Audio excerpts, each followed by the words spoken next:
The sport of hockey has been around for centuries. Known to be fast-paced and physical, it is played on ice either outdoors or in a rink. The skaters on each team would use sticks to hit a rubber puck into the opponent's nets, guarded by a goaltender. Despite it being a very popular sport throughout the European countries, Canada declared it as their national winter sport. This professional game originated in the U.S. in 1904.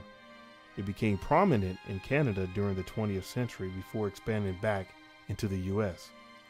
The National Hockey Association, created by Ambrosia O'Brien and his father in 1910, later created the National Hockey League, or the NHL. In 1783, 123 years before the NHL was established, approximately 3,000 African Americans, or black loyalists, who supported the British during the American Revolution, arrived in Nova Scotia.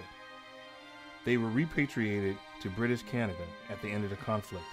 Many settled in Nova Scotia, which became the largest concentration of black residents in Canada. The Loyalists fought for Great Britain for their freedom after Lord Dunmar's proclamation, promising freedom to all Virginia slaves who supported Britain.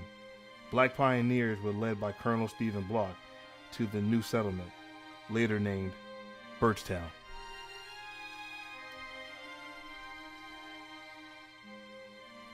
The Color Hockey League was established in 1894, 22 years before the NHL. It had dozens of teams with over 400 African Canadian players from Nova Scotia. Men like Henry Sylvester Williams, a Trinidadian lawyer, was involved in Pan-African movements, had a hand in creating the league for the purpose of developing black pride. The Color Hockey League has been credited for many things in the development of the sport, one being the goaltender was allowed to leave his feet to cover the puck in 1900. This particular practice was not allowed until the NHL was formed in 1917.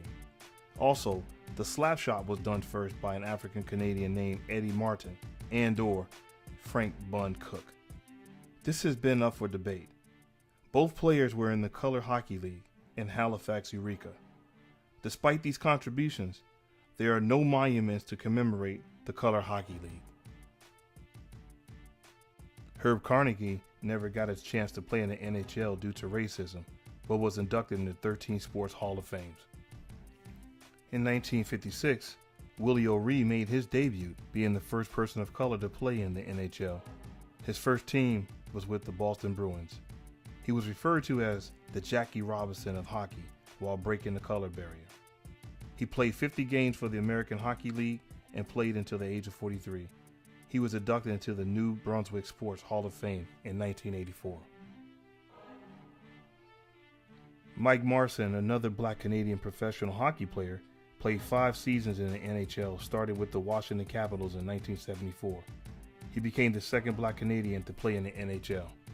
Grant Fuhr was a black Canadian hockey player who was a goaltender in the NHL. He won a total of 5 Stanley Cups and 7-time All-Star.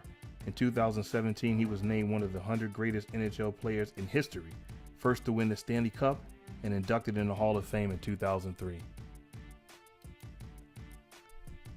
The spirit of the black hockey player dates back to the 19th century.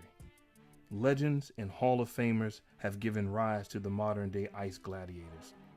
From various parts of the world, the influx of black players joined the ranks of stardom, and in due time, they will showcase another form of domination to a sport who has, like many others, tried to suppress their gifts and innovations.